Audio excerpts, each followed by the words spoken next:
A África é onde existem os mais diversos e interessantes segmentos religiosos.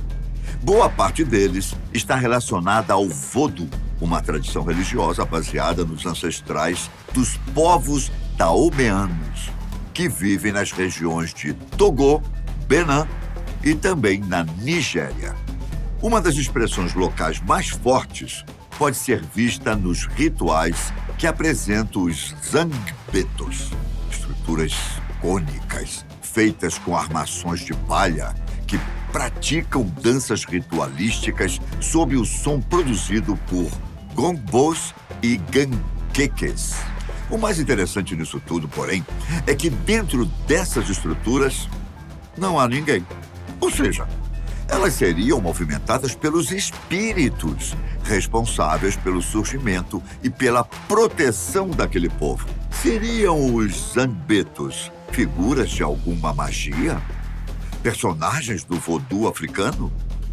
Seres oriundos de bruxaria ou apenas figuras folclóricas e resultado de um truque muito bem feito, hein?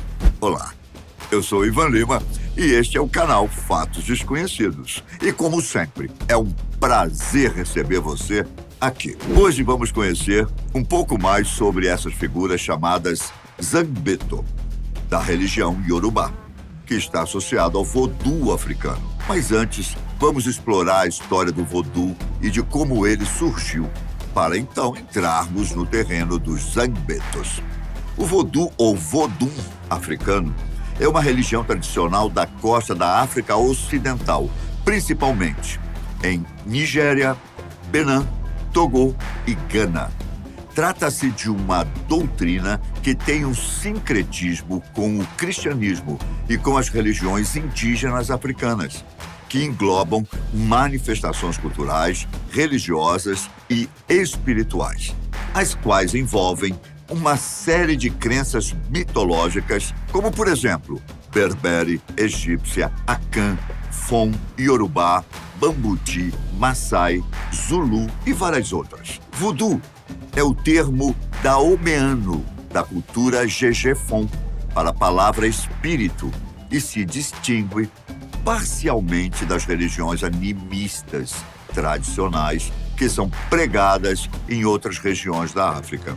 Contudo, possui fortes laços com o vodouísmo haitiano, com o praticado na República Dominicana, no estado americano de Louisiana e até mesmo com o candomblé do Brasil e a santeria cubana.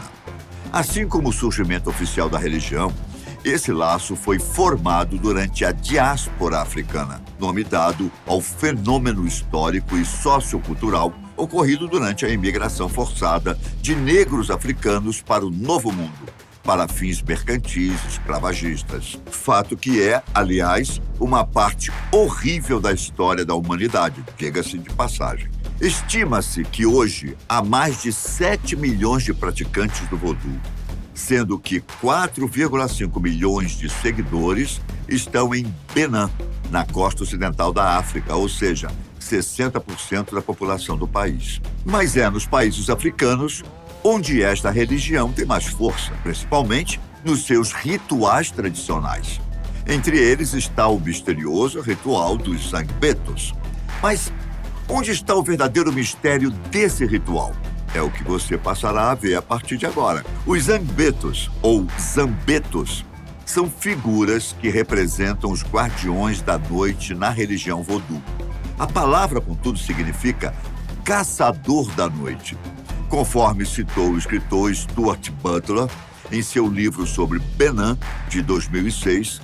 Eles são seres altamente reverenciados e agem como uma força policial não oficial, que patrulham as ruas, vigiam e protegem as pessoas, rastreiam os criminosos e os apresentam à comunidade, a fim de que eles sejam punidos. Mesmo que cultuados desde os séculos passados, os Zangbetos e seus rituais vieram chamar a atenção do público mais recentemente, quando viajantes ingleses e franceses começaram a divulgar vídeos dos rituais vodus na região de Benin, que rapidamente se tornaram virais. Isso levantou a curiosidade de historiadores e antropólogos, tornando público aqueles rituais que perduram até os dias de hoje e que ocorrem nos meses de julho e agosto, nos já citados países da África Ocidental durante 9 dias. As fantasias, se é que eu posso chamá-las assim, vestimentas, são estruturas cônicas feitas de ráfia, que são as folhas de uma espécie de palmeira, as quais são sustentadas por uma armação oca de varetas feitas a partir de galhos mais leves.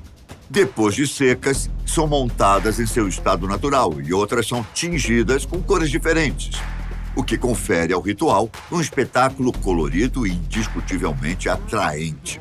Cada cor tem um significado e trazem não só boas notícias, como saúde, esperança, fartura na colheita, prosperidade, como também as ruins, como doença iminente, falência e até a morte.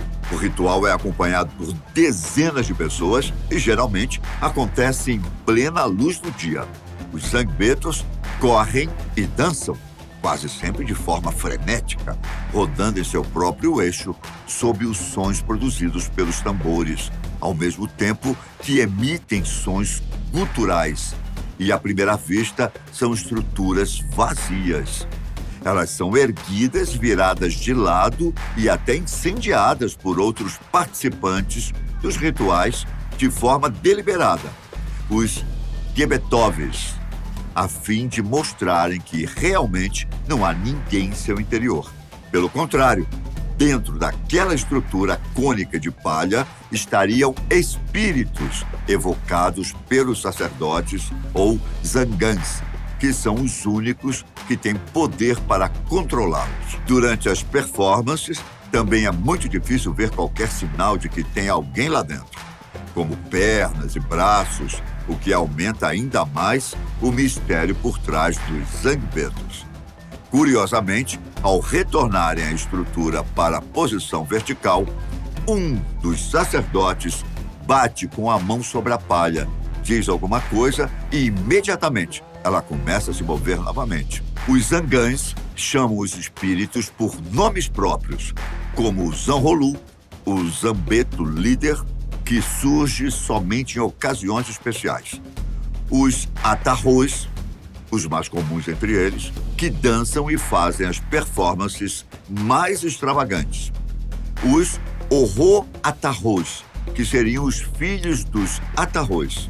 O Revioso, que simboliza o raio, e o Zakpata, a varíola. Estes são os mais populares, dentre os outros de menor notoriedade. O ritual em si é levado muito a sério, especialmente pela comunidade local, que demonstra respeito pelas entidades, além de funcionar como uma espécie de controle social. Dizem que, onde ocorrem esses rituais, o índice de criminalidade e violência é muito baixo, dado o temor que a população sente em relação aos zangbetos. Há também a presença de estatuetas místicas, que podem ser vistas em diversos locais da arena usada para o evento. Tais peças possuem, claro, seus significados e não são retiradas dos seus lugares enquanto não se encerra a apresentação. Além dos rituais sagrados, é muito comum entre esses povos solicitar a presença dos zangbetos em apresentações de entretenimento.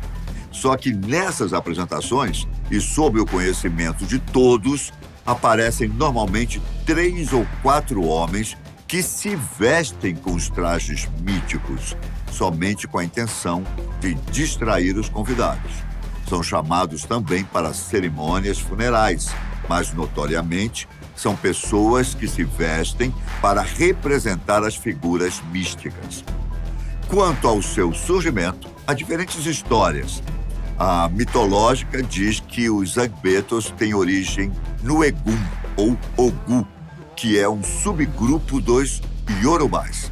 Trata-se de espíritos que saíram do mar e se estabeleceram na terra de Ogu, no litoral de Benin, originalmente com o intuito de proporcionar bons acontecimentos para as comunidades. Já alguns historiadores dizem que por volta de 1684, um fazendeiro conhecido como Te Agbanlim, chegou a Porto Novo, onde hoje está Benin, e pediu aos líderes da religião Yorubá um terreno para se instalar. Com o pedido concedido, o homem teria cercado sua propriedade com corda feita de couro de antílopes. Isso porque ele queria proteger suas terras contra animais selvagens e possíveis invasores. Ele ainda construiu estátuas de madeira ou totens, as quais nomeou como azóis e mais tarde como zanhos, que significa casa da noite. Agora, a pergunta que não quer calar: os zangbetos são verdadeiros ou somente simulacros teatrais usados nos rituais sagrados? Para muitos participantes, até mesmo turistas aficionados pelo misticismo, sim, são espíritos que se apoderam daqueles trajes e dão seu ar da graça. Para os céticos, tudo não passa de uma armação bem produzida. Inclusive, há quem diga que é possível ver que há alguém dentro da armação de palha. Até mesmo o balançar normal do corpo enquanto se caminha com rapidez pode ser notado em alguns zangbetos. Mas os Gibetovs inclinam os trajes de lado e mostram que não há ninguém ali dentro, certo? Quando ateiam fogo, por exemplo, alguém poderia se machucar gravemente ou sair correndo lá de dentro, não é verdade? Bom, eu vou deixar para você postar aqui nos comentários a sua opinião a respeito desse mistério. De qualquer forma, trata-se de um espetáculo que vem chamando a atenção de gente do mundo inteiro, seja por motivos religiosos, místicos ou mesmo pela simples curiosidade ou vontade, em desvendar esse interessante e misterioso ritual africano. Por hoje é só. A gente se vê em uma próxima ocasião. Grande abraço, fiquem com Deus e até a próxima. Tchau!